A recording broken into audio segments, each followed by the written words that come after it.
નમસ્કાર ખેડૂત મિત્રો, કૃષિ દર્શન ફોન ઇન લાઈવ કાર્યક્રમમાં આપ સૌનું સ્વાગત છે. મિત્રો, આજનો વિષય આપ સૌ માટે ખૂબ જ મહત્ત્વનો છે. ખાસ કરીને જે ખેડૂતો મિલેટની ખેતી કરી રહ્યા છે એના માટે આજનો વિષય સમર્પિત છે. ઉનાળુ મિલેટ્સ પાકોની મહત્ત્વ, એની ખેતી પદ્ધતિ, વૈજ્ઞાનિક ખેતી પદ્ધતિ, સુધારેલી ખેતી પદ્ધતિ અને મૂલ્યવર્ધન, આ વસ્તુઓ જાણવા માટે આજનો આપણો કાર્યક્રમ મિલેટ્સના પાકોને સમર્પિત છે. તો આપને મિલેટ્સને કોઈ પણ પ્રશ્ન હોય તો આપ ઘેર બેઠા અમને ફોન કરી શકો છો.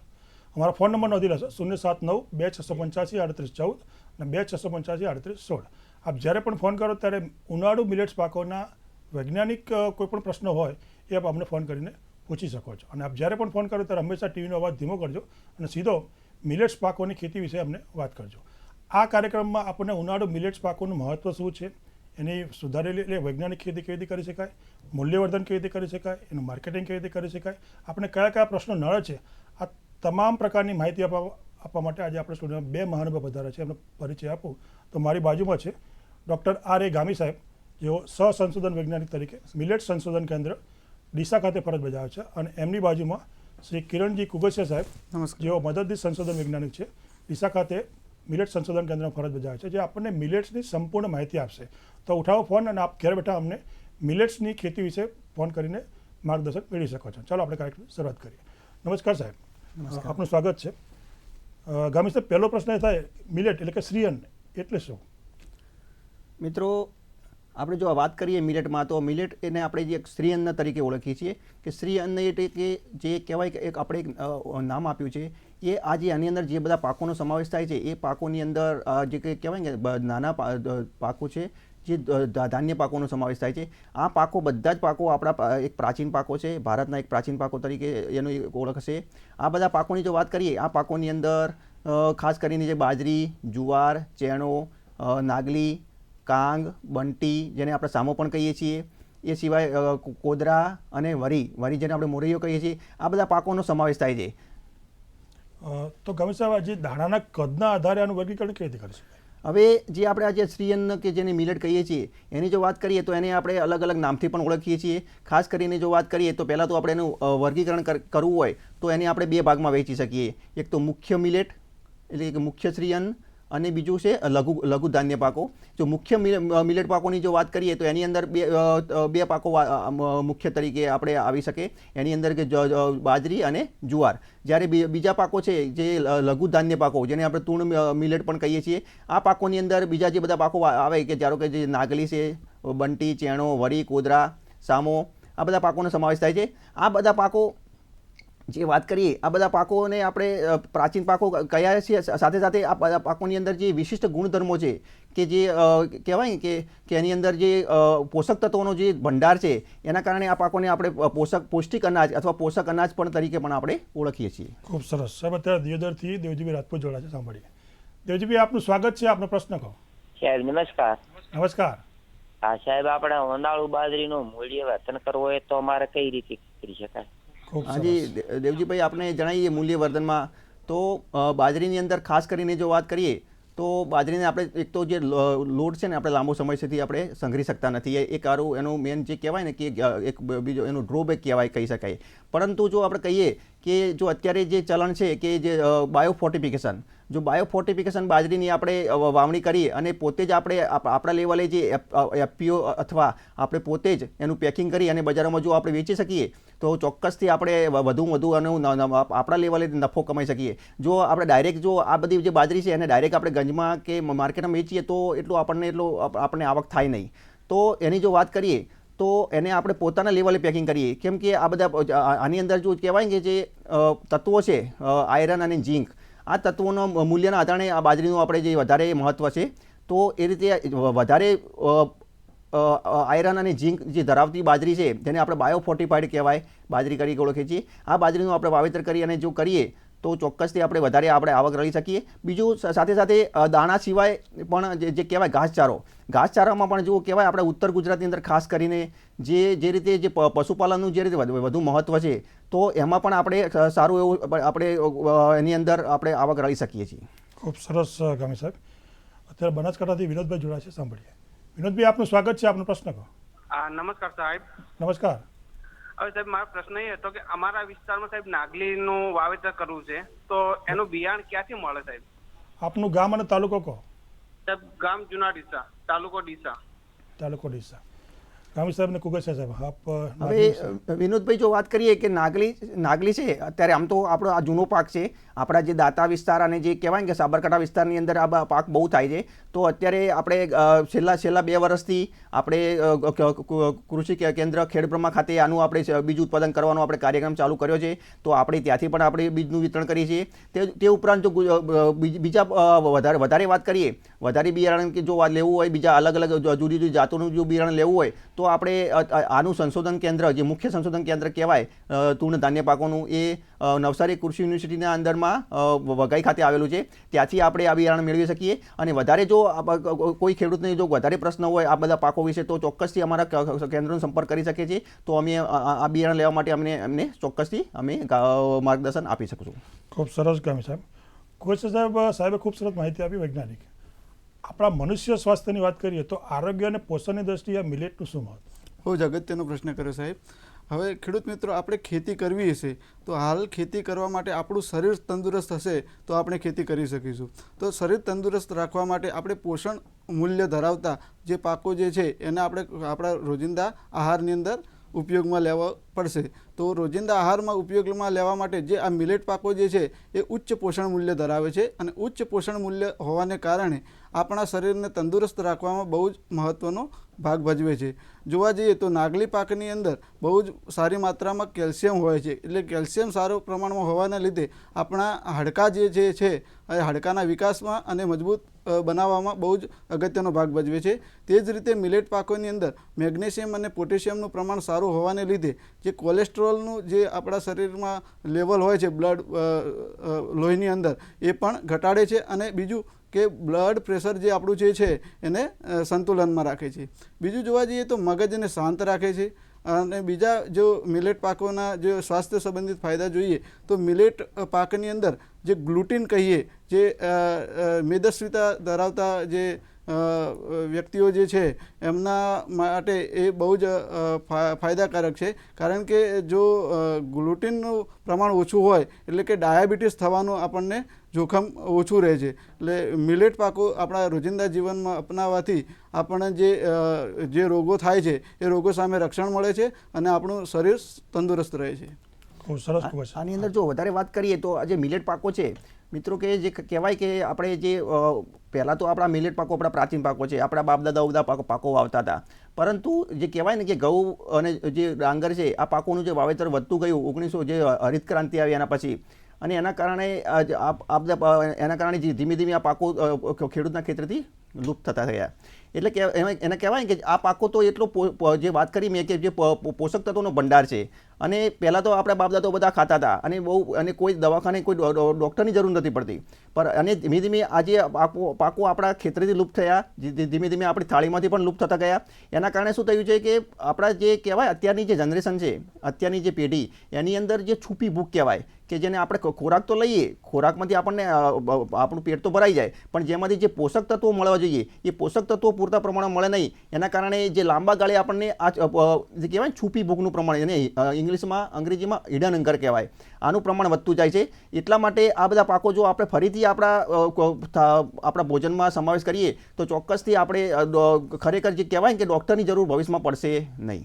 ખૂબ સરસ વાત કરી ગામી સાહેબ. દર્શક મિત્રો, ગામી સાહેબ અને કુગસિયા સાહેબ આજે આપણને ખૂબ જ અગત્યની માહિતી આપી રહ્યા છે મિલેટના પાકો ઉપર. આપને પણ કોઈ પણ પ્રશ્ન હોય તો ફોન કરીને પૂછી શકો છો. અત્યારે સમય છે વિરામનો. વિરામ બાદ ફરી મળીએ.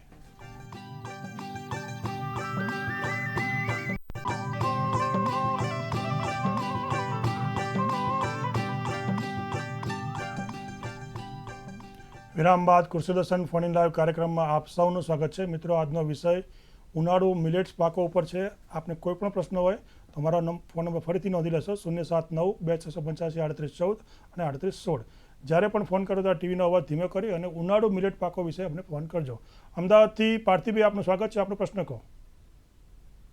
સર, મારો પ્રશ્ન એ હતો. નમસ્કાર સાહેબ. નમસ્કાર સાહેબ, અત્યારે ઉનાળામાં જે બફેલો માટે અમે જે ઘાસ કરીએ છીએ, જવાર અને બંટી, તો સારો હજુ પણ ગ્રોથ થયો નથી અને એક કાપ પછી વધારે કાપ લેવા માટે શું કરી શકીએ? તો એના કઈ પદ્ધતિ સર બતાવો ને સર. ખૂબ સરસ. ગામી સાહેબ અને કુકર સાહેબ. જો બહુ અગત્યનો પ્રશ્ન કર્યો. જુવારની અંદર તમે કઈ જાત મીન્સ કે કઈ પ્રકારની જુવાર વાવેલી છે? એક કાપણી વાળી કે બે કાપણી વાળી? સંપર્ક કપાઈ ગયો છે પણ ઉનાળુ હેલો, છે. હા, તો ઉનાળુ જે જુવાર છે તમારું અને એનું વધુ ઉત્પાદન અને વધારે વાઢ લેવા માટે એની યોગ્ય પ્રથમ જે કાપણી છે એની યોગ્ય સમયે કાપણી કરવામાં આવે તો એનો બીજો જે કાપણી જે છે એમાં સારું વધુ ઉત્પાદન મેળવી શકાય છે. એટલે પ્રથમ કાપણીની વાત કરીએ એટલે કે જુવાર પાકની અંદર ફૂલ આવ્યા પહેલાં જો કાપણી સમયસર કરવામાં આવે તો બીજો જે એની કાપણી હોય છે એ બીજી કાપણીની અંદર પણ વધુ ઉત્પાદન મળે છે. અને પ્રથમ કાપણી કર્યા પછી આપણે બીજી કાપણીની અંદર હેક્ટરે 50 થી 60 કિલોગ્રામ નાઇટ્રોજન જો આપી દઈએ અને પિયત આપીએ તો સારા એવો વિકાસ થાય છે અને બીજી કાપણીમાં પણ સારું ઉત્પાદન મળે છે. અને બીજું જોવા જઈએ કાપણીની અંદર જુવારમાં જ્યારે 50% ફૂલ અવસ્થા આવે ત્યારે કાપણી કરી દેવી જોઈએ. જો એનાથી લંબાવવામાં આવે તો એનો જે થડ હોય છે એની અંદર મીન્સ કે જે પોષક તત્વો હોય છે એ ઓછા થતા જાય છે અને બીજું જે બીજી કાપણી હોય છે એ બીજી કાપણીની અંદર ઉત્પાદન ઉપર માઠી અસર પડતી હોય છે. એટલે સમયસર કાપણી કરી લેવી જોઈએ.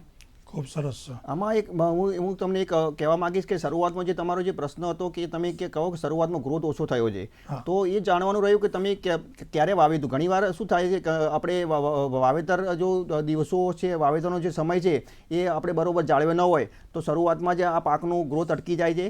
એટલા માટે અત્યારે હવે જે પરિસ્થિતિ હોય, પરંતુ હવે હું એ કહેવા માંગીશ કે હવે તમે એને થોડું વ્યવસ્થિત અને પિયત અને શરૂઆતમાં અને આંતરખેડ અને ટ્રીટમેન્ટ આપો તો જેથી કરીને થોડું ગ્રોથ આવી જશે. અને અત્યારે થોડું ગરમીની સિઝન છે તો ચોક્કસથી તેને પિયત વ્યવસ્થાપન કરશો તો ચોક્કસથી તમને સારું એવું વળતર મળશે. ગામી સાહેબ, આ કોલર મિત્રના વાત ઉપરથી એ બીજો પ્રશ્ન થાય કે આપણે ઉનાળુ મિલેટ પાકોની વાત કરી રહ્યા તો સમગ્ર ગુજરાતમાં ઉનાળુ મિલેટ પાકો કયા કયા વિસ્તારમાં ગવાય છે અને એનો જે સમય છે એના પર વિશે અમને પ્રકાશ પાડે છે. ચોક્કસથી. હવે જો મિલેટ પાકોની વાત કરીએ તો આ મિલેટ પાકો છે એ આમાં બધા જે આપણે મેં શરૂઆતમાં જે બધા મિલેટ પાકોનું જો વર્ગીકરણ કર્યું એ બધા મિલેટ પાકોની અંદર વરી સિવાય આ ઉનાળાની અંદર બધા આપણે મિલેટ પાકોનું આપણે વાવેતર કરી શકીએ. ખાસ કરીને જો વાત કરીએ કે ઉનાળાની અંદર જે કહેવાય કે બાજરી, ઉનાળુ બાજરી જે તો પ્રખ્યાત છે કે ઉનાળુ બાજરી તરીકે આપણે જાણીએ છીએ કે ઉનાળામાં સારામાં સારી બાજરી આપણે વાવી શકીએ છીએ અને એનું ઉત્પાદન ચોમાસા કરતાં બમણું ઉત્પાદન લઈ શકીએ છીએ. બીજું ઘાસચારાની જુવાર, જેમ કે ઘાસચારાની જુવાર તો આપણે આખા વર્ષ દરમિયાન એની જરૂર રહેતી હોય છે અને જો સારું તમે જો ઉનાળાની અંદર સારું પ્રમાણમાં જો સારી ટ્રીટમેન્ટ આપો તો ચોક્કસથી આપણને વધુ ઉત્પાદન મળે છે ઘાસચારા જુવારમાં. એ સિવાય નાગલી પણ સારી રીતે આપણે ઉનાળાની અંદર લઈ શકીએ છીએ. ખૂબ સરસ. તો કુગેશ્વર સાહેબ, આ સાહેબે જે વાત કરી ઉનાળુ મિલેટ પાકોની, અમારા ખેડૂત મિત્રોએ ઉનાળુ મિલેટ પાકો કરવા હોય તો અન્ય પાકોની સરખામણીમાં આર્થિક દ્રષ્ટિએ શું ફાયદા થાય? આર્થિક દ્રષ્ટિની વાત કરીએ તો આર્થિક ફાયદા માટે આપણે જો ઉનાળુ મિલેટની અંદર જો જે મિલેટ પાકો જે છે ચોમાસામાં પણ વવાય છે અને ઉનાળામાં પણ વવાય છે. તો ઉનાળુ મિલેટ પાકોની અંદર જો ચોમાસુમાં વવાતા મિલેટ પાકોમાં રોગ જીવાત વધારે આવે છે, જ્યારે ઉનાળામાં વવાતા મિલેટ પાકોની અંદર જે રોગ જીવાતનો પ્રશ્ન છે એ નહિવત અથવા રહેતો નથી. બીજું જોવા જઈએ તો સમયસર વાવણી થઈ જાય છે ઉનાળાની અંદર. બીજું આપણે જે પાક સંરક્ષણના પગલાં જે છે એ અસરકારક રીતે લઈ શકીએ છીએ અને તેની સાથે સાથે જે ઉત્પાદન જે છે એ આપણને ધાર્યું મળે છે, કારણ કે રોગ જીવાત નહિવત આવે છે અને જે ઉત્પાદન થયેલી દાણા અને ઘાસની જે ગુણવત્તા જોઈએ તો એ ગુણવત્તા સારી રહેતી હોવાને કારણે આર્થિક બજારમાં આપણે વેચાણ કરવા અર્થે લઈ જઈએ છીએ ત્યારે બજારમાં પણ સારા ભાવ મળે છે. આ બધા ફાયદાઓને જોતા ઉનાળુ મિલેટ પાકો જે છે એ ચોમાસું મિલેટ કરતાં વધારે ઉત્પાદન પણ આપે છે અને સારી ગુણવત્તા હોવાને કારણે સારા બજાર પણ મળે છે. હું એક વસ્તુ ઉમેરવા માંગીશ. સાહેબ, અત્યારે આપને અટકાવું છું, એક કોલર મિત્ર જોડાય છે. થરાદથી સુશીલાબેન, આપનું સ્વાગત છે. આપનો પ્રશ્ન કહો.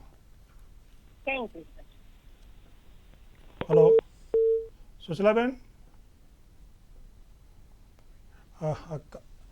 સાહેબ આપ કહેતા હતા કંઈ? હા, આમાં જે કહેવાય કે ઉનાળુ આપણે જે વાઈએ ચોમાસાની અંદર આપણે વરસાદ આધારિત ખેતી હોય તે વરસાદ આપણે આવે ત્યારે વાઈએ એટલે ઘણીવાર આપણે જૂનમાં પણ વરસાદ આવે, જુલાઈમાં પણ આવે. એના કારણે જે સમયનું જે આપણે કહેવાય કે સમયસર અમુક જે ખેતી કાર્યો કરવા જોઈએ એ આપણે સમયસર ન કરી શકીએ, એના કારણે પણ ઉત્પાદન પર માઠી અસર થતી હોય છે. એટલા માટે ઉનાળાની અંદર આપણે ચોક્કસ સમયમાં વાઈએ અને ધારો કે જે ખાતર વ્યવસ્થાપન છે, પિયત વ્યવસ્થાપન છે એ આપણે ચોક્કસ સમયથી કરી શકીએ. એના કારણે આપણે ચોક્કસથી આપણે ધાર્યું ઉત્પાદન લઈ શકીએ છીએ. ખૂબ સરસ. અત્યારે અમરેલીથી રાઘવભાઈ જોડાયા છે, સાંભળીએ. રાઘવભાઈ, આપનું સ્વાગત છે. આપનો પ્રશ્ન કહો. સંપર્ક આપી ગયા છે. તો ગામી સાહેબ, આપણે આગળ વધીએ તો ટકાઉ ખેતીનું અત્યારે ખૂબ ચલણ છે. તો પહેલાં તો એક વખત ટકાઉ ખેતી શું અને એમાં આ પાકોનું શું મહત્વ?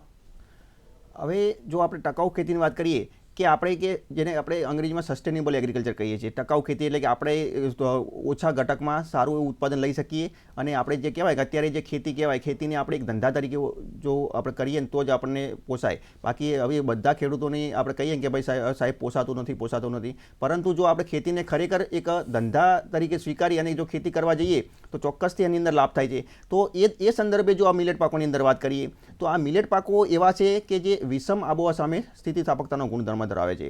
અને બીજું કે વિષમ આબોહવાના સ્થિતિસ્થાપક ગુણધર્મના કારણે એ ગમે તે પરિસ્થિતિમાં એ ટકી શકે છે.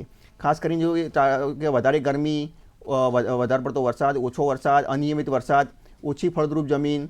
બીજું કે આ પાકોની અંદર કે જે ધાર્મિક રીતે જો કહીએ ને કે જે કાર્બન 4નો ગુણધર્મ ધરાવે છે. આ કાર્બન 4 ગુણધર્મના કારણે આ પાકોની એક અન્ય પાકો કરતાં એક સારી વિશેષતા એ છે કે એ વધારે ઓછા ઘટકમાં વધારે ઉત્પાદન આપે છે. વધારે ઉત્પાદન એટલે કે વધારે ગ્રીન લીલો ચારો આપે છે, શુષ્ક પદાર્થ આપે છે. અને એના કારણે આ પાકોનું જે કહેવાય કે બીજું કે જે ખેતી કાર્યોની અંદર આ પાકોની અંદર બહુ ઓછા રોગ જીવાત આવે છે. એના કારણે ઓછી દવા અને બધી જરૂર પડે છે. અને બીજા આ પાકો કે કહેવાય કે કૃત્રિમ ખાતરોની બહુ ઓછી જરૂર પડે છે. એના કારણે જે કહેવાય કે જે વધારે જે ખેતી ખર્ચ બીજા અન્ય પાકોમાં થાય છે એ અન્ય પાકોની સરખામણીમાં આ મિલેટ પાકોની અંદર બહુ જ ઓછો ખેતી ખર્ચ કરવાના કારણે આપણને સારામાં સારું કહેવાય કે જે ઉત્પાદન મળી શકે છે. વધુમાં જોવા જઈએ તો મિલેટ પાકો જે છે એ ટૂંકી અવધિમાં પાકતા પાકો છે. એટલે કે જો મિલેટ પાકોની વાવણી કરવામાં આવે તો મિલેટ પાક વાયા પછી બીજો પાક ખેડૂત સરળતાથી લઈ શકે છે. અને બીજું વધુમાં જોવા જઈએ તો મિલેટ પાકમાં બાજરી જે છે પાક છે એ 2.5 થી 3 મહિનાની અંદર પાકી જાય છે. એટલે ખેડૂત મિત્રોએ બીજી સિઝન પણ ખેતી કરવામાં ઉપયોગમાં લેવી હોય તો પણ લઈ શકે છે. એટલે કે એકથી વધુ ખેતી સિઝનનો ઉપયોગ કરી અને આપણે જેટલું વધારે સિઝનનો ઉપયોગ કરીએ એટલો વધારે આપણને ફાયદો થતો હોય છે. ખૂબ જ મહત્ત્વની વાત કરી કોઈ સાહેબ. દર્શક મિત્રો, કુગેશ્વર સાહેબ અને ગામી સાહેબ આજે આપણને ઉનાળો મિલેટની વૈજ્ઞાનિક ખેતી વિશે ખૂબ જ અગત્યની માહિતી આપી રહ્યા છે. આપને પણ કોઈ પ્રશ્ન હોય તો ફોન કરીને પૂછી શકો છો. અત્યારે સમય છે એક વિરામનો. વિરામ બાદ ફરી મળીએ.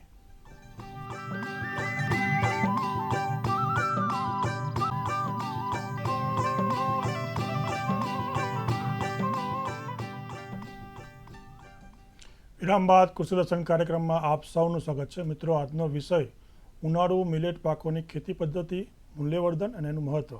એના વિશે આપને કોઈ પ્રશ્ન હોય તો આપ અમને ફોન કરી શકો છો. કોઈ સાહેબ આગળ વધીએ તો આ જે મિલેટ પાકો છે, આપણે આજે વાત કરીએ ઉનાળુ પાકોની, તો પહેલો પ્રશ્ન અમારો એ કે સમગ્ર વર્ષ દરમિયાન આનું વાવેતર કરી શકાય અને પછી અમને એ કહો કે ઉનાળુ જે મિલેટ પાકો છે એનું વાવેતરનો સમય કયો? ખેડૂત મિત્રો, આમ તો જોવા જઈએ તો મિલેટ પાકો ઉનાળુ અને ચોમાસું બંને ઋતુમાં થાય છે. પણ ઉત્પાદનની દ્રષ્ટિએ જો વાત કરીએ તો ઉનાળુ મિલેટ પાકની અંદર બાજરી અને જુવાર જેવા પાકોની અંદર વધુ ઉત્પાદન મળતું હોય છે.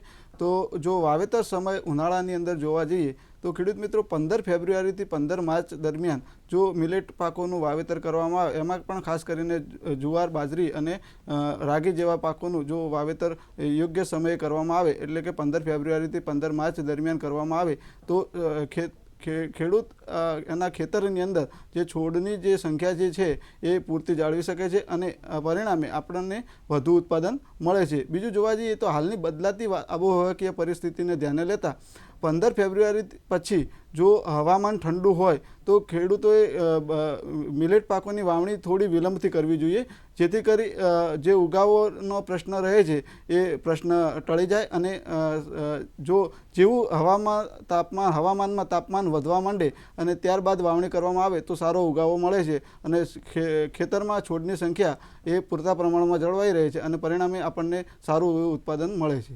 ખૂબ સરસ. અત્યારે જંબુસરથી ગોરધનભાઈ જોડાયા છે. ગોરધનભાઈ, આપનું સ્વાગત છે. આપનો પ્રશ્ન કહો. હા, નમસ્કાર સાહેબ. જંબુસરના સિગામથી બોલું. ખેતી ખાતાની આપણે કોઈ માહિતી લેવી હોય, તાલીમ લેવી હોય તો કોઈ તાલીમ વર્ગો ચાલે અને SC ST નામાં વિશેષ શું લાભ મળે છે? કવિ સાહેબ, આ મિલેટ્સનો આપણો વિષય છે અને નજીકના કૃષિ વિજ્ઞાન કેન્દ્ર કે જ્યાં તાલીમ મળતી હોય. હા, ચોક્કસથી.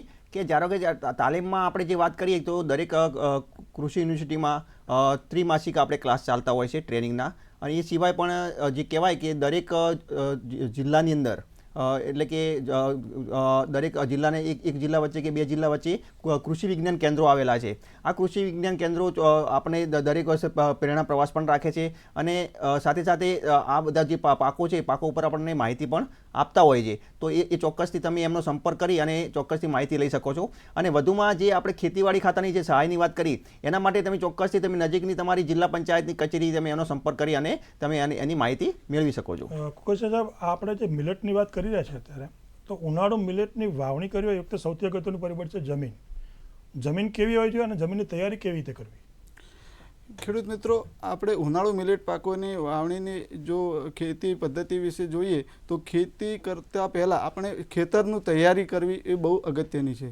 તો ખેતર આપણું તૈયાર કરવા માટે આપણે પ્રથમ 8 થી 10 ટન કોહવાયેલું છાણિયું ખાતર ખેતરમાં નાખી 2 થી 3 આડી ઊભી ખેડ કરી અને જો વાવણી કરવામાં આવે તો સારો ઉગાવો પણ મળી શકે છે. કારણ કે જો છાણિયું ખાતર ઓછા પ્રમાણમાં નાખવામાં આવે તો આપણા જે ખેતર જે છે એ ખેતરની અંદર જે જીવાણુઓ રહેલા છે જે આપણા પાક અથવા જે પોષક તત્વોને પાક માટે ઉપયોગી કરે છે એ પોષક તત્વોનું ઉપયોગી કરવાની ક્ષમતા ઘટી જાય છે. એટલે છાણિયું ખાતર જો નાખવામાં આવે તો છાણિયું ખાતર શું કરે છે કે પોષક તત્વોની સંખ્યા જે પોષક તત્વો ઉત્પન્ન કરે છે જે જીવાણુઓ એમની સંખ્યામાં વધારો કરે છે અને પરિણામે પોષક તત્વો પાકને મળે છે અને પાકનું સારું ઉત્પાદન મળે છે. કુંવર સાહેબ, આપણે સરસ વાત કરી જમીનની. હવે અમારા ખેડૂત મિત્રોને બિયારણ સારું મેળવવું હોય, સર્ટિફાઈડ અને વિશ્વાસપાત્ર, તો આપ ઉત્તર ગુજરાતમાં જે આવો છો ક્યાંથી મેળવી શકાય? ખેડૂત મિત્રો, જો વાવણી માટે બિયારણની વાત કરીએ તો બિયારણ રાજ્યની કૃષિ યુનિવર્સિટીઓ, ગુજરાત રાજ્ય બીજ નિગમ, રાષ્ટ્રીય બીજ નિગમ અને સરકારી સંસ્થાઓ, અસરકારી સંસ્થાઓ, એગ્રો સેન્ટર ઉપર વિશ્વાસપાત્ર કક્ષાનું અને સર્ટિફાઈડ કક્ષાનું બીજ મળતું હોય છે. તો ખેડૂત મિત્રો પોતાને અનુકૂળતાએ કૃષિ યુનિવર્સિટીનો પણ સંપર્ક કરી અથવા કોઈ ગુજરાત રાજ્ય બીજ નિગમ ખાતેથી પણ પોતાનું બિયારણ મેળવી શકે છે. ગામી સાહેબ, આપ મિલેટ સંશોધન કેન્દ્રમાં છો, તો ઉનાળુ જે ભલામણ કરેલી બાજરી છે એની જાતો વિશે અમને વાત કરશો? ચોક્કસથી જો વાત કરીએ કે જો બાજરીની અંદર જે વાત કરવામાં આવે તો બાજરીની અંદર આપણે કહેવાય કે બાજરી છે એ ચોમાસામાં પણ વાવી શકીએ છીએ અને ઉનાળામાં પણ વાવી શકીએ છીએ. હવે બાજરીની અંદર જે આપણે ઉનાળુ જાતોની જો વાત કરીએ તો એની અંદર GHB 1129, GHB 1231 અને GHB 1351 આ 3 જે જાતો છે, આ 3 જાતો આપણે ઉનાળા માટે આપણે ભલામણ કરેલી છે. તો ચોક્કસથી આપણે એનું એમાં જે 1129નું આપણે યુનિવર્સિટી ખાતે બીજ પણ ઉત્પાદન કરીએ છીએ અને ખેડૂત મિત્રોની આપણે એમને વેચણી પણ કરીએ છીએ. તો ચોક્કસથી ખેડૂત મિત્રો આપણે જ્યારે પણ આપણને બીજની જરૂરિયાત હોય તો ચોક્કસથી અમારી યુનિવર્સિટીનો સંપર્ક કરી શકો છો. તો સાહેબ, આપ ડીસા સંપર્ક કરો કે દાંતીવાડા? એ બંને જગ્યાએ આપણે અમે આપીએ છીએ કે દાંતીવાડા પણ એનું બીજ કેન્દ્ર છે અને બીજું કે ડીસા પણ આપણે એને મળી શકે છે. ખૂબ સરસ. કોઈ સાહેબ, આ જે બાજરીની વાત કરી એટલે ઉનાળુ મિલેટ પાક છે એમાં ખાતરની વ્યવસ્થાપન કઈ રીતે કરવું? કયા કયા ખાતર આપવા? ખેડૂત મિત્રો, ખાતર વ્યવસ્થાપનની વાત કરીએ તો વિગતવાર જોવા જઈએ તો બાજરી પાકની અંદર ખાતર ઉનાળા ઋતુ માટે 120 કિલોગ્રામ નાઇટ્રોજન અને 60 કિલોગ્રામ ફોસ્ફરસની ભલામણ કરવામાં આવેલી છે. તો 120 કિલોગ્રામ જે નાઇટ્રોજન જે છે એમાંથી 50% જથ્થો એટલે કે 60 કિલોગ્રામ નાઇટ્રોજન અને ફોસ્ફરસનો પૂરેપૂરો જથ્થો એટલે કે 60 કિલો ફોસ્ફરસ એ જમીનમાં જ્યારે આપણે વાવણી કરતા હોય એ વખતે ચાસમાં આપવો જોઈએ. જ્યારે બાકીનો 50% નાઇટ્રોજનનો જે જથ્થો છે એ જ્યારે આપણે 21 દિવસ પછી એટલે પારવણી અને ગામા પૂર્યા પછી 30 દિવસે પૂરતી ખાતર તરીકે પૂરતા ભેજમાં આપવો જોઈએ. જેથી કરી જો પૂરતો ભેજ નહીં હોય અને નાઇટ્રોજનનો ખાતર આપવામાં આવે તો એની પાક ઉપર આડઅસર થતી હોય છે અને પરિણામે એનો ઉત્પાદન ઉપર અસર થતી હોય છે. એટલે યોગ્ય ભેજ હોય એ વખતે પૂરતી ખાતર આપવું જોઈએ. ગામી સાહેબ, બાજરીના પાકની વાત કરી રહ્યા છે ત્યારે તો એમાં નિંદામણનો પ્રશ્ન ઊભો થતો હોય છે, તો અમને નિંદામણ વિશે વાત કરશો અને એમાં આંતરખેડ કરી શકાય કેમ એ પણ કહેશો. હા, ચોક્કસથી જો વાત કરીએ તો નિંદામણ તો બધા પાક માટેનું જે કહેવાય કે દુશ્મન જ છે. તો નિંદામણ જો સારી રીતે જો આપણે પાકને શરૂઆતની જે અવસ્થામાં જો પાકને જો આપણે નિંદામણ મુક્ત ન રાખીએ તો એની માઠી અસર આપણે ઉત્પાદન ઉપર થતી હોય છે અને એને જેના કારણે આપણને આર્થિક નુકસાન પણ વેઠવું પડતું હોય છે. જો હવે એ અર્થે જો વાત કરીએ તો બાજરી પાકની અંદર જ્યારે બાજરી પાક 45 દિવસનો હોય ત્યાર સુધી તો ચોક્કસથી બાજરી પાકને આપણે નિંદામણ મુક્ત રાખવો જોઈએ. તો એની જો વાત કરીએ તો જ્યારે બાજરીનો પાક 15 દિવસનો થાય, 15 દિવસ પછી એમણે એને હાથથી નિંદામણ કરવું જોઈએ, સાથે સાથે આંતરખેડ કરવી જોઈએ અને દર 15 દિવસે એટલે કે 45 દિવસ સુધી ત્રણ હાથ નિંદામણ અને આંતરખેડ કરવી જોઈએ. આમાં જે છેલ્લી આંતરખેડ કરો ત્યારે જે આપણે ચોક્કસથી પાળા પણ ચડાવવા જોઈએ જેથી કરીને પાછળની અવસ્થાએ પાક ઢળી શકાય નહીં. હવે બીજું પાક અત્યારે જે કહેવાય કે ઘણીવાર નિંદામણ કરવા માટે મજૂરીની વ્યવસ્થા હોતી નથી, જેના કારણે ખેડૂતો મૂંઝાતા હોય છે કે એનું નિંદામણ કરવું કઈ રીતે. તો એના માટે આપણે એક નિંદામણ નાશક એટ્રાજીન નામની દવા છે જે 1/2 કિલો સક્રિય તત્વ 500 લીટર પાણીની અંદર ભેળવી અને 1 હેક્ટર માટે આપણે ભલામણ કરેલી છે. અને આ જે દવા છે એ બાજરીને ઉગાડ્યા પછી ઉગાવવા પહેલાં અને નિંદામણ ઉગે પહેલાં એટલે કે પ્રી ઇમર્જન્સ તરીકે આપણે એને છાંટવાની ભલામણ કરેલી છે. ખૂબ સરસ ગામી સાહેબ. દર્શક મિત્રો, ગામી સાહેબ અને કુગસિયા સાહેબ આજે આપણને મિલેટ્સના પાકોની વૈજ્ઞાનિક ખેતીની માહિતી આપી રહ્યા છે. આપને પણ મિલેટ્સને લગતા કોઈ પણ પ્રશ્ન હોય તો ફોન કરી શકો છો. અત્યારે ફરી એકવાર સમય થયો છે વિરામનો. વિરામ બાદ ફરી મળીએ.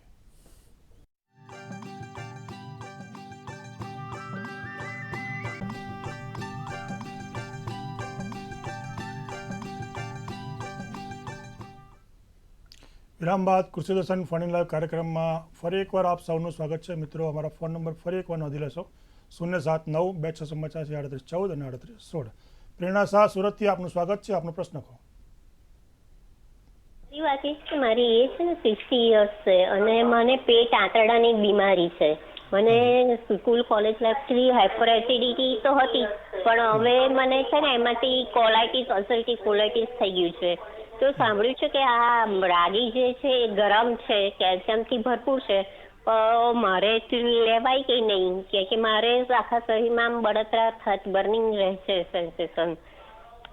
તો રાગી લઈ શકું કે નહીં? અને બીજું આ રાગી અને જે આપણે સફેદ જે આવે છે ને કોદરી, એને બનાવવી હોય તો શું એને પહેલા ધોવી પડે છે કે સીધી જ વઘારમાં નાખીને બનાવી દેવાય? એને કેવી રીતે કરવાનું? સાહેબ, આરોગ્યની દ્રષ્ટિએ રાગીનું મહત્વ. અગત્યનો પ્રશ્ન કર્યો બેન. પ્રથમ તો આપને જે શરીરની અંદર જે લક્ષણો આવી રહ્યા છે તો પ્રથમ તપાસ તો આપણે ડૉક્ટર જોડે કરાવવી જોઈએ. ડૉક્ટરના જે સજેશન બાદ જો મિલેટ પાકની વાત કરીએ તો મિલેટ પાકોમાં જોવા જઈએ તો જે નાગલીની વાત કરી તો નાગલી ખાવાથી તમને એવું જે બી શરીરમાં લક્ષણ જોવા મળતો હોય તો એવું જરૂરી નથી કે નાગલી પાકને આપણે વારંવાર ઉપયોગ કરવો જોઈએ. કારણ કે અમુક વખત બધાના જો જોવા જઈએ તો પૃથ્વી પર બધાના શરીર જેની રચના જે છે એ બધાની શરીરની રચના અલગ અલગ હોય છે. તો કોઈકના શરીરને અમુક પાક માફક આવતો ન હોય તો એ માફક આવતો નથી પાક, એ પાકને આપણે ઉપયોગમાં લેવો જોઈએ નહીં અથવા નહિવત ઉપયોગમાં લેવો જોઈએ અથવા ડૉક્ટરની સલાહ લઈ અને ઉપયોગમાં લેવો જોઈએ. બીજી વાત કરી આપણે જે તમને એસિડિટી અને એ બધું રહે છે તો એસિડિટીને એના થવા પાછળ બહુ બધા કારણો જવાબદાર હોતા હોય છે.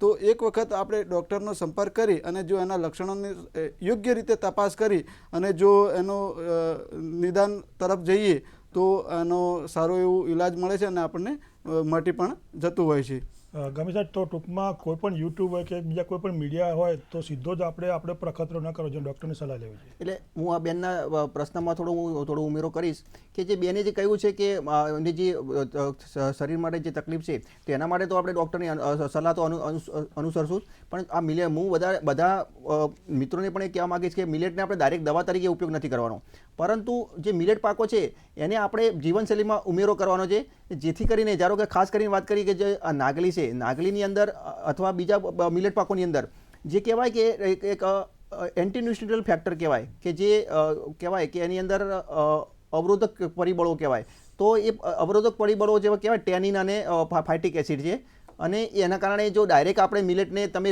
રો મટીરિયલ તરીકે ન ખાઈ શકો. એના માટે જે બેને વાત કરી કે મારે કઈ રીતે વઘારમાં ડાયરેક્ટ નાખવું, શું કરવું, તો એ રીતે આપણે એને આગલી રાત્રે પલાળવી પડે, અથવા એનું જે આ જે એન્ટી ન્યુટ્રિશનલ ફેક્ટર છે એ એના બાહ્ય આવરણમાં છે, એટલે એનું ચોક્કસ એનું બાહ્ય આવરણ તો આપણે દૂર કરવું જ પડે. એના કારણે એટલા માટે આ પાકોને આપણે બરછટ અનાજ કહીએ છીએ, કેમ કે એનું બાહ્ય આવરણ છે ને એ બરછટ છે, તો એ બરછટ અનાજ અને એનું દૂર કર્યા પછી જ આપણે એને ખોરાકમાં લઈ શકીએ છીએ. એટલા માટે એને આપણે કહેવાય કે આ મિલેટ પાકોને આપણે પ્રોસેસિંગ કરવું પડે. તો પ્રોસેસિંગ કરી એને આગલે દિવસે તમે એને પલાળી અને આથો લાવી અંકુરિત કરી અને ખાઈ શકો તો ચોક્કસથી જે એની અંદર જે મિનરલ અને ન્યુટ્રિશન છે એનો આપણે વધારે ફાયદો લઈ શકીએ. ખૂબ સરસ. કુકુરશા સાહેબ, બાજરીના પાકની આપણે વાત કરી તો અંતમાં બાજરીના પાકમાં પિયત વ્યવસ્થાપન વિશે માહિતી આપશો. બાજરીના પાક ખેડૂત મિત્રો, ઉનાળામાં જો આપણે બાજરીનું વાવેતર કરવું હોય તો જે વિસ્તારમાં પિયતની પૂરતી સગવડ હોય એ વિસ્તારમાં જો એનું વાવેતર કરવામાં આવે તો સારું ઉત્પાદન લઈ શકાય છે, કારણ કે ઉનાળામાં પાણીનો એક બહુ જ અગત્યનો પ્રશ્ન રહેતો હોય છે, ખાસ કરીને ઉત્તર ગુજરાતની અંદર પાણીનો પ્રશ્ન રહેતો હોય છે. તો ખેડૂત મિત્રો, બાજરી પાકને જોવા જઈએ તો 7 થી 10 પિયતની જરૂરિયાત રહેતી હોય છે, અને પિયતની જરૂરિયાત એ જે તે પ્રકારની જમીન તે વિસ્તારની આબોહવા ઉપર બહુ જ અગત્યનો આધાર રાખે છે. તો ખેડૂત મિત્રો, જ્યારે આપણે બાજરી પાકને પિયત કરીએ તો 7 થી 10 દિવસના અંતરે 8 થી 10 પિયત આપવા જોઈએ, અને જો પિયતમાં પણ ખાસ જોઈએ તો કટોકટીની અવસ્થાએ જો પિયત ચૂકી જવાય તો ઉત્પાદન બહુ જ ઓછું મળે છે. તો કટોકટીની અવસ્થા જો જોવા જઈએ તો બાજરી પાકની અંદર 21 દિવસનો જ્યારે પાક થાય અને એના પછી પૂરતી ખાતર જ્યારે આપવાનું થાય એ વખતે પિયત અચૂક આપવું જોઈએ. ત્યારબાદ જ્યારે ફૂલકાળ અવસ્થા હોય અને થૂલી અવસ્થા હોય એ વખતે પણ પિયત આપવું જોઈએ, અને ત્યારબાદ દાણા ભરાવાની અવસ્થા આવે એ વખતે પિયત ચૂકવું જોઈએ નહીં. જો એ વખતે પિયત આપવામાં ચૂક થાય તો ઉત્પાદનમાં બહુ જ માઠી અસર પડે છે. કુકુરશા સાહેબ, બાજરીના પાક વિશે આપણે ઘણી બધી વાતો કરી. બાજરીનો છેલ્લો પ્રશ્ન આપણે એ કરીએ કે બાજરીના પાકનું વધારે ઉત્પાદન મેળવવું હોય તો મારા ખેડૂત મિત્રોએ કયા કયા મુદ્દા ધ્યાનમાં રાખવા? ખેડૂત મિત્રો, ઉત્પાદન વધારે લેવા માટે પ્રથમ તો બીજની પસંદગી. જે આપણે બીજ વાવેતર માટે ઉપયોગમાં લઈએ છીએ તો એ બીજ જે છે એ રોગ પ્રતિકારક શક્તિ ધરાવતું હોવું જોઈએ, સારી સંસ્થા પાસેથી એટલે કે વિશ્વાસપાત્ર સંસ્થા પાસેથી ખરીદેલો હોવું જોઈએ.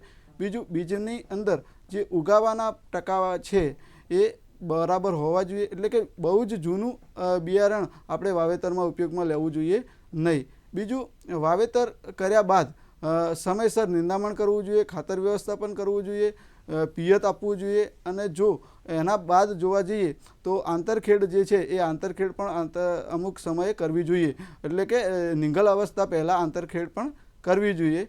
બીજું, ઉનાળુ બાજરીની અંદર નહિવત પ્રમાણમાં રોગ જીવાત આવતા હોય છે, પરંતુ અમુક વખતે વાતાવરણની અંદર જો બદલાવ આવી જાય તો રોગ જીવાતનો પ્રશ્ન પણ વધતો હોય છે, અને એ રોગ જીવાતના પ્રશ્નના લીધે આપણા ઉત્પાદન પણ ઘટતા હોય છે. તો એ વખતે અસરકારક પગલાં લેવામાં ના આવે પાક સંરક્ષણના તો પણ ઉત્પાદન ઘટતું હોય છે, એટલે પાક સંરક્ષણના અસરકારક પગલાં લેવા જોઈએ.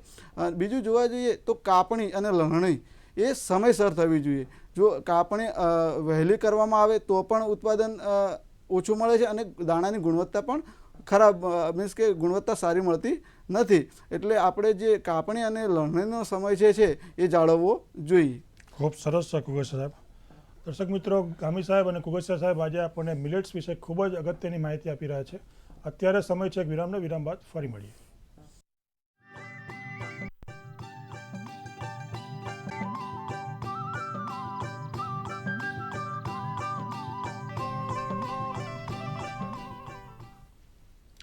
વિરામ બાદ કૃષિ દર્શન કાર્યક્રમમાં આપ સૌનું સ્વાગત છે. મિત્રો, આજનો વિષય ફરી એકવાર નોંધી લેશો.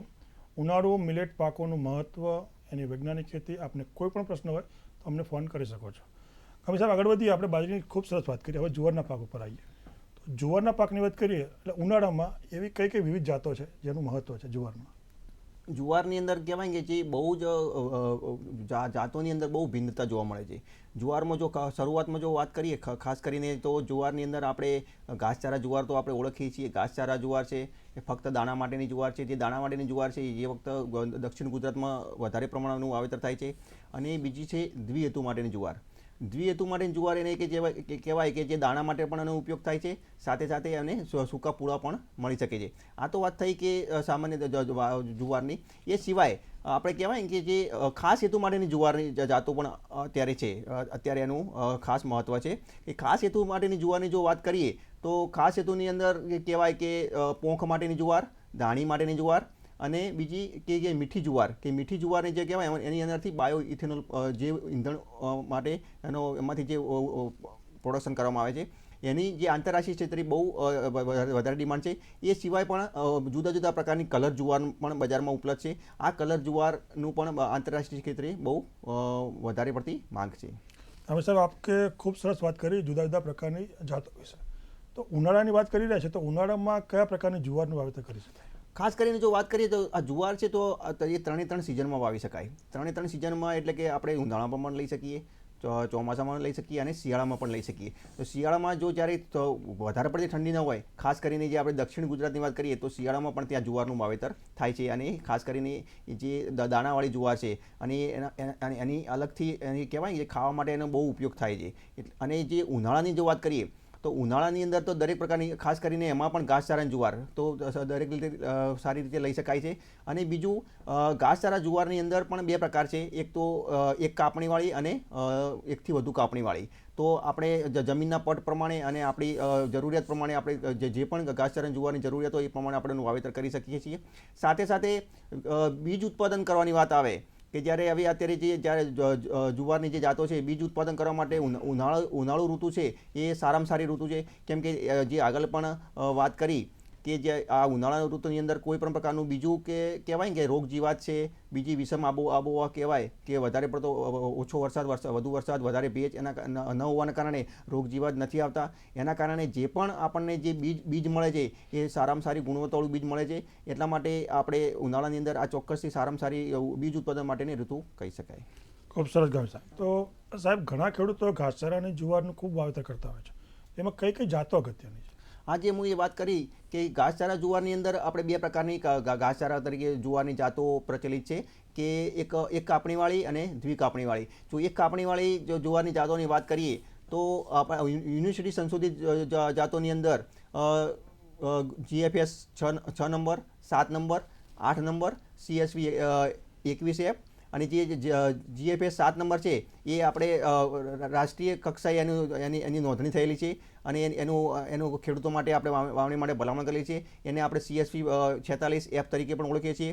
આ બધી એક કાપણીવાળી જુવારની જાતો છે. અને બીજી વાત કરીએ આગળ તો બહુ કાપણીવાળી. તો બહુ કાપણી છે ઘણીવાર એ બહુ કાપણી ઘણીવાર આપણે બે કાપ પણ લઈ શકીએ, 3 કાપ પણ લઈ શકીએ. એ આધાર આપણી જમીનના પટ ઉપર છે. જો આપણી જમીન સારી હશે, સારી ફળદ્રુપ હશે તો 2 થી વધારે કાપ આપણે લઈ શકીએ છીએ. પરંતુ ઘણીવાર બહુ કાપણીમાં બે કાપ તો આપણે ચોક્કસથી આપણે લઈ શકીએ છીએ. તો એની જુવારની એ જાતોની વાત કરીએ તો એ જાતોની અંદર કહેવાય કે CSV 33MF છે, CSV બીજી કહેવાય કોએફએસ CSV 33MS છે. એના સિવાય પણ SSG 59-3 અને કોએફએસ 29. આ બધી જે જાતો છે એ સિવાય પણ યુનિવર્સિટી સિવાય પણ પ્રાઇવેટ કક્ષાનું પણ જે કહેવાય કે અર્ધ સરકારી અને જે જાહેર ક્ષેત્રો એની પણ ઘણી બધી જાતો બજારમાં ઉપલબ્ધ છે. તો ખેડૂતો ચોક્કસથી એનો આપણે પોતાના જરૂરિયાત મુજબ વાવેતર કરી શકે છે. તો કોગસિયા સાહેબ, વધુ ઉત્પાદન આપતી ઘાસચારાની જે જુવાર છે એના લક્ષણો કેવા હોય? ખેડૂત મિત્રો, ઘાસચારા જુવારની પસંદગી કરતી પહેલાં આપણે ઘાસચારા જુવારના જે લક્ષણો જે છે એ જાણી લેવા જરૂરી છે. તો ઘાસચારાની જુવારની વાવણી એવી જાતની કરવી જોઈએ કે જે રોગ અને જીવાત સામે પ્રતિકારક હોય. બીજું, ઘાસચારાની જુવારની વાત કરીએ છીએ તો પશુઓને ભાવે એ પ્રકારની જુવાર હોય, એટલે કે મીઠી રસદાર જુવાર હોવી જોઈએ. એના જે પીલો હોય છે એ પીલા ફૂટવાની ક્ષમતા વધુ હોવી જોઈએ, જેથી કરીને એને વધુ કાપણી કરી શકીએ. બીજું, ખેડૂત મિત્રો, આપણે વાત કરીએ તો કાપણીનો સમય, એટલે કે વહેલી પાકતી જો જુવારની જાત હોય તો આપણે સારું એ ઉત્પાદન પણ લઈ શકીએ. અને બીજું કે વહેલા જુવારનો પાક, એટલે કે જે જુવારની અંદર એક એવી છે કે ફૂલ આવ્યા પહેલાં જો જુવારને પશુઓને ખવડાવવામાં આવે તો પશુઓને આફરો ચડતો હોય છે. તો આ જે જુવાર જો છે ઘાસચારાની જુવાર, એના ફૂલ આવવાનો સમય જો વહેલો હોય એવી જાતોની પસંદગી કરવામાં આવે તો શું વહેલા આપણે પશુઓને ખોરાકમાં આપી શકીએ છીએ. બીજું, ઘાસચારાની જે જુવાર જે છે એની બીજ ઉત્પાદન કરવાની ક્ષમતા હોવી જોઈએ. જો ઘાસચારાની જુવારની અંદર બીજ ઉત્પાદન કરવાની ક્ષમતા ન હોય તો બીજ આપણને ઓછું મળે છે. પરિણામે આપણને જે વધુ વિસ્તારની અંદર વાવેતર કરવું હોય તો આપણે વાવેતર કરી શકતા નથી. અને ઘાસચારા જુવાર જે છે એની અંદર સારા પ્રમાણમાં પોષક તત્વો હોય એવી જુવારને આપણે વાવણી માટે પસંદગી કરવી જોઈએ, જેથી કરી આપણને જે પશુઓને મીન્સ કે ખવડાવીએ છીએ એ પશુઓને પણ સારું પોષણ મળે. સાહેબ, અત્યારે ગીર સોમનાથથી ધીરુભાઈ આપણી રાહ જોઈ રહ્યા છે. ધીરુભાઈ, આપનું સ્વાગત છે. આપનો પ્રશ્ન. નમસ્કાર, હું સાહેબને પૂછવા માંગુ છું. હાજી. મારે પશુપાલનનું બહુ મોટું તબેલો છે, તો સાહેબે આગળ એમ કહ્યું છે કે જુવાર કલર વાળી આવે તો એ કલર વાળી જુવાર આવે તો એનો ઘાસચારો આપણે પશુપાલનને ખવડાવી શકીએ, ને કદાચ જુવાર પાકી હોય તો એને આપણે કઈ બજારમાં વેચી શકાય એ માર્ગદર્શિકા આપી શકશો સાહેબ? ચોક્કસ. અમે તો દેશી તો પુષ્કળ વાવીએ છે, પણ હવે સાહેબનું માર્ગદર્શિકા જોઈને મને પ્રશ્ન પૂછવાનું મન થયું કે સાહેબની સાથે માર્ગદર્શિકા લઈને મારી પાસે 50-60 પશુપાલવ છે, એટલે મને થોડું આપનું ગામ કયું? નવું ઘાસ બનાવવા માટે. આપનું ગામ કયું ગીર સોમનાથમાં? તાલુકાનું ઓલવાણ ગામ, દીવની બાજુમાં 3 કિલોમીટર, પણ હવામાન થોડુંક વધારે લાગે છે. અમારે નાળોટ ને એવું આવી જાય છે સાહેબ. હાજી હાજી. ગામી સાહેબને ખૂબ છે સાહેબ, આપ શું કહેશો? ચોક્કસથી જો વાત કરીએ કે કલર જુવારની અંદર આપણે દાણાના અલગ અલગ કલર હોય, પીળા કલરના હોય છે, લાલ કલરના હોય છે. હવે આની અંદર જે કહેવાય કે એન્થોસાયનિનના કારણે કલર હોય છે. તો હવે ઘણીવાર એવું થાય કે જો પશુઓ એને માફક આવે, એનું ઘણીવાર જે લાલ કલરની જે દાણાની જુવાર છે તો એનો છોડનો પાછળથી એનો કલર પણ આખો લાલ થઈ જાય છે. એટલે ઘણીવાર એવું લાગે કે આપણને એવું લાગે કોઈ રોગ આવી ગયો. આપણે ખરેખર એ રોગ ન હોય. તો ઘણીવાર પશુઓ એનો બગાડ પણ કરતા હોય. તો પહેલાં તો આપણે એ કહેવું જોઈએ કે પશુઓ એનો બગાડ ન કરતા હોય, જો પશુઓ ખાતા હોય તો આપણે ચોક્કસથી એનો ઉપયોગ આપણે લઈ શકીએ. બીજું કે જે કહેવાય બજારમાં કે બજારની આનું છે ને આંતરરાષ્ટ્રીય ક્ષેત્રે કે મતલબ કે જે ઇન્ડસ્ટ્રીયલ ઇમ્પોર્ટન્ટ વધારે છે. આ જે કલરવાળી જુવાર છે એટલે દક્ષિણ ભારતની અંદર આ જુવારનું વધારે મહત્વ થાય છે. આપણા ગુજરાતની અંદર આ વધારે અત્યારે પ્રચલિત નથી, પણ તમે જો ખરેખર જો પ્રગતિશીલ ખેડૂતો હોય, જો તમે શરૂઆત કરો તો ચોક્કસથી આ એક આવકારદાયક છે. અને તમારે ભવિષ્યમાં જો આની બીજની જરૂર હોય તો ચોક્કસથી અમારો સંપર્ક કરશો તો અમે તમને આના માટે બીજ મેળવવા માટે ચોક્કસથી અમે તમને માર્ગદર્શન આપશું અને આગળનું આપણે કરીશું. કોઈ સાહેબ આના વિશે પ્રકાશ પાડશો કે ઘાસચારાની જુવારની વાત કરી, હવે અમને થોડું વેચવું હોય તો વ્યવસ્થા કેવી હોય? ઘાસચારા જુવારની અંદર ખેડૂત મિત્રો વાત કરીએ તો ઘાસચારાને લાંબા સમય સુધી આપણે સાચવી રાખવો હોય તો પશુપાલન જે ખેડૂત મિત્રો કરે છે અને બહોળા પ્રમાણમાં પશુપાલન કરતા હોય એ ખેડૂત મિત્રો ઘાસચારા જુવારને સંગ્રહ પણ કરી શકે છે. એટલે સંગ્રહ કરીએ તો આનો મીન્સ કે આપણે જે સાયલેજ બનાવવાની વાત કરીએ તો સાયલેજ બનાવી અને જો એનો સંગ્રહ પણ લાંબા સમય સુધી કરી શકે છે અને પરિણામે આખા વર્ષ દરમિયાન એના જે પશુઓને ઘાસચારો જે છે એ મળી રહે છે. બીજું, ઘાસચારો વેચવાની વાત કરી સાહેબે એ પ્રમાણે જોવા જઈએ તો જે ખેડૂત મિત્રોને વધુ જમીન હોય અને વધારે જમીન હોય અને એ જમીનમાં જો ઘાસચારા જુવારને વાવી અને એના જો સૂકા પૂળા અથવા લીલા ઘાસ જો પાંજરાપોળ અથવા સૂકા ઘાસને વેચવામાં આવે તો સારો એવો નફો પણ મેળવી શકાય છે અને ટૂંકા ગાળામાં વધુ ઇન્કમ પણ લઈ શકાય છે. ખૂબ સરસ. ગામી સાહેબ, આજનો આપણો વિષય હું થોડું ઉમેરવા માંગીશ કે જે આપણે કિરણભાઈ જે વાત કરી કે જે સાયલેજની એને આપણે આથવણ કહીએ છીએ.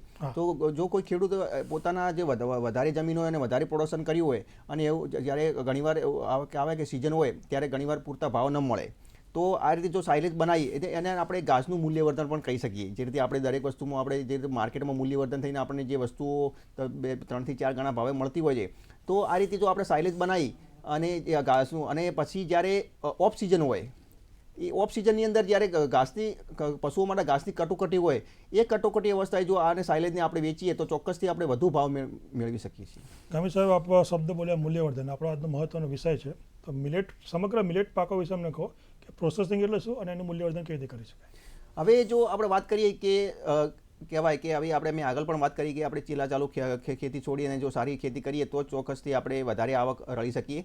તો આ મિલેટ પાકોની અંદર જો આપણે ચીલા ચાલુ ખેતી કરીએ તો આપણને કહેવાય કે જે વધારે જે નફો થવો જોઈએ એ નફો થવામાં ચોક્કસથી આપણને ઓછો મળે. એટલા માટે જો વાત કરીએ તો આ બધા પાકોનું છે અત્યારે ખરેખર જે કહેવાય કે રાષ્ટ્રીય અને આંતરરાષ્ટ્રીય ક્ષેત્રે બહુ વધારે માગ છે.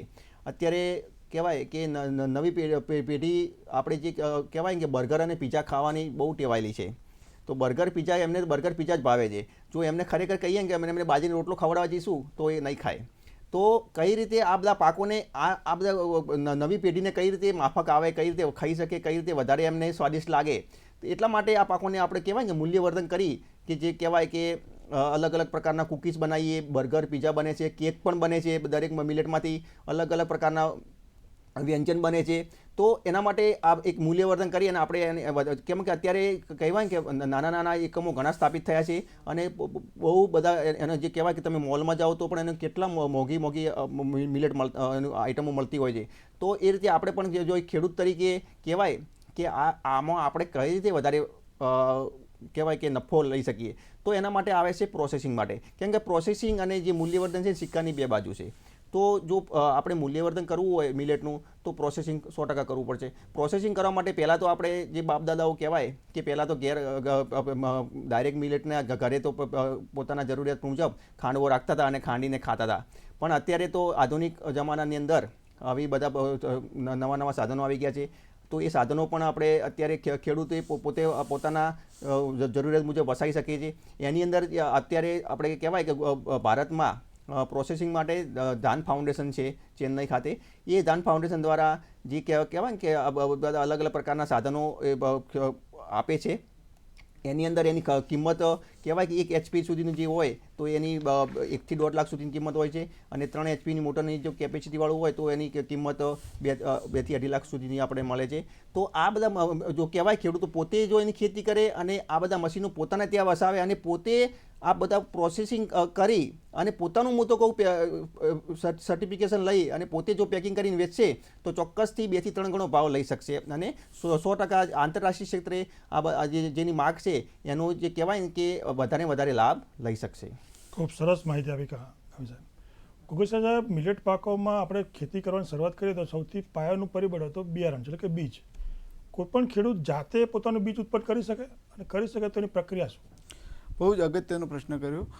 ખેડૂત મિત્રો, આપણે આપણું પોતાનું બીજ પણ તૈયાર કરી શકીએ છીએ. ખેડૂત મિત્રોએ પોતાનું બિયારણ તૈયાર કરવા માટે ખાસ કરીને બીજ પ્રમાણન એજન્સીના ધારાધોરણ મુજબ જે ખેડૂત બીજ ઉત્પાદન કરવા માગતા હોય તે ખેડૂત નોટિફાઈડ થયેલ જાતોનું બીજ ઉત્પાદન કરી શકે છે અને એ બીજ ઉત્પાદન કરવા માટે નિયત નમૂનાની અંદર નિયત સમયમાં બીજ પ્રમાણન એજન્સીની વડી કચેરી અથવા પેટા કચેરીએ અરજી કરવાની હોય છે. ખાસ કરીને જોવા જઈએ તો બીજ નોંધણી માટે ઉનાળુ પાકો માટે 15 ફેબ્રુઆરી પહેલાં બીજને નોંધણી કરાવી દેવી જોઈએ. એટલે નોંધણી કરાયા બાદ અને બીજ ઉત્પાદનનો પ્લોટ લેવામાં આવે અને ધારાધોરણ મુજબ બીજ ઉત્પાદિત કરવામાં આવે તો સારો એવો નફો પણ મેળવી શકે છે. કારણ કે ખેડૂત પોતે બીજ ઉત્પાદન કરી આજુબાજુના ખેડૂતોને પણ બીજ આપી શકે છે. બીજું સ્વપરાગિત પાકો જે છે, ખાસ કરીને મિલેટની અંદર જુવાર અને બાજરીને બાદ કરતાં બાકીના પાકો સ્વપરાગિત પાકો છે. તો સ્વપરાગિત પાકો હોવાને લીધે અલગીકરણ અંતર પણ છે એ ઓછી જરૂરિયાત રહેતી હોય છે અને ખેડૂત પોતે પોતાનું બીજ ઉત્પાદિત કરી શકે છે. ખૂબ સરસ. ગામી સાહેબ, આપણે અત્યારે કાર્યક્રમના અંતમાં છીએ. અંતમાં અમારા ખેડૂતોને શું સંદેશ આપશે? હું કિરણભાઈના થોડા બીજ ઉત્પાદન જે વાત હતી, કેમ કે મુખ્ય પરિબળ છે એમાં વાત કરી. જો ખેડૂતો જો પોતે પોતાનું ગ્રુપ બનાવી એક FPO બનાવે, ફાર્મર પ્રોડ્યુસિંગ ઓર્ગેનાઇઝેશન, અને બનાવીને જો પોતે પોતાનું બીજ ઉત્પાદન કરી અને જે વેચે તો ચોક્કસથી વધારે, કેમ કે પોતાની એક મિની કંપની કહેવાય છે, નાની કંપની છે, પોતે પોતાને પ્રોડક્શન કરવાનું છે અને પોતાની રીતે વેચવાનું છે. તો એ રીતે કરી અને કરી શકે છે. તો હું છેલ્લે ખેડૂતોને એટલો સંદેશ આપીશ કે ખેડૂતોને જે કહેવાય કે જે મિલેટ પાકો છે, મિલેટ પાકો આપણા ખેતરની આબોહવા પ્રમાણે જો આપણે જાતો પસંદ કરી, ખાસ કરીને જે જાત પસંદ કરવાની છે એ રોગ પ્રતિકારક શક્તિ ધરાવતી હોવી જોઈએ, જેથી કરીને આપણે કોઈ વધારાની કોઈ દવા કોઈ ન હોવી જોઈએ, કેમ કે ખાતર તો ઓછું જોઈએ છે. તો જેથી કરીને આપણે ખેતી ખર્ચ ઘટાડવાનો છે અને સામે આવક વધારવાની છે. તો ખેતી ખર્ચ ઘટાડવા માટે આ એક જ મિલેટ પાકો એવા છે કે જેની અંદર આપણે ઓછા ઘટકોની જરૂર પડે છે, જે કહેવાય કે દવાની. એટલા માટે ચોક્કસથી આપણે સામે ઓછું ખેતી કરતા છે. અને જે વાત કરી કે મૂલ્યવર્ધન, પ્રોસેસિંગ, આ પણ જો આપણે પોતે અપનાવીએ અને ચોક્કસથી આપણે મર્યાદા છે કરી શકીએ છીએ. આપ બંને અહીંયા પધાર્યા, અમારા ગુજરાતના ખેડૂતોને મિલેટની વૈજ્ઞાનિક ખેતી વિશે ખૂબ જ મહત્વની માહિતી આપી. એ બદલ તમામ ખેડૂતો વતી અને દૂરદર્શન વતી આપનો આભાર માનું છું. નમસ્કાર. દર્શક મિત્રો, જોયું ગામી સાહેબ અને કુગસિયા સાહેબ આજે આપણા સ્ટુડિયોમાં પધાર્યા અને મિલેટ પકવતા ખેડૂતોને ખૂબ જ અગત્યની વૈજ્ઞાનિક માહિતી આપી. આશા રાખું કે આજનો કાર્યક્રમ આપ સૌને ખૂબ જ ઉપયોગી નીવડશે. મિત્રો, હવે અંતમાં આવતા શુક્રવારનો આપણને વિષય આપી દઈએ. આવતો શુક્રવાર એટલે કે તારીખ 10/5/2024, સમય છે સાંજે 5 કલાકે. વિષય છે ખરીફ ડાંગરમાં ધરુવડિયાની તૈયારી અને કાળજી. ફરી એકવાર નોંધી લેશો, તારીખ 10/5/2024, શુક્રવાર સાંજે 5 કલાકે. વિષય છે ખરીફ ડાંગરમાં ધરુવડિયાની તૈયારી અને કાળજી. મિત્રો, હવે સમય છે આપનાથી વિદાય લેવાનો. ફરીથી મળીશું કૃષિ દર્શનમાં. ત્યાં સુધી રજા આપશો. નમસ્કાર.